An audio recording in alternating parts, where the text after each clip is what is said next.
Popcorn తయారు చేసుకునే విధానం. పాప్కార్న్ గింజలు తెచ్చుకొని కుక్కర్లో వేసుకోవాలి. తగినంత పప్పుని కుక్కర్లో వేసుకొని మనకి కావలసిన ఆయిల్ ఆ పప్పు మునిగేంత వరకు పోసుకోవాలి.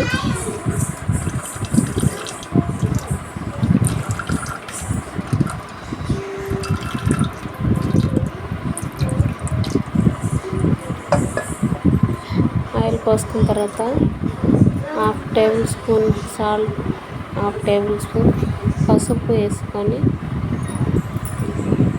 కలుపుకోవాలి.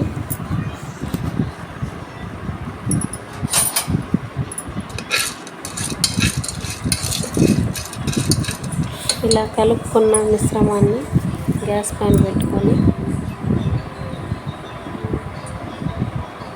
కుక్కర్ మూతని తీసుకొని ముందుకు తిప్పకుండా బ్యాక్ తిప్పి పెట్టాలి. పెట్టిన ఒక 10 నిమిషాల తర్వాత పాప్కార్న్ ఇలా మనకి కనిపిస్తుంది. 10-15 నిమిషాలు మనం ఇలా లో ఫ్లేమ్లో పెట్టుకోవాలి. 15 నిమిషాల్లో మనకి ఇలా పాప్కార్న్ మనకు తయారవుతుంది. ఇంట్లోనే మనం చేసుకొని పిల్లలకి పెట్టడం మంచిది. బయట ఫుడ్ పిల్లలకి పెట్టడం కన్నా ఇంట్లో ఇలా పప్పులు తెచ్చుకొని పాప్కార్న్ చేసుకొని ఇవ్వడం వల్ల చాలా మంచిగా తింటారు పిల్లలు.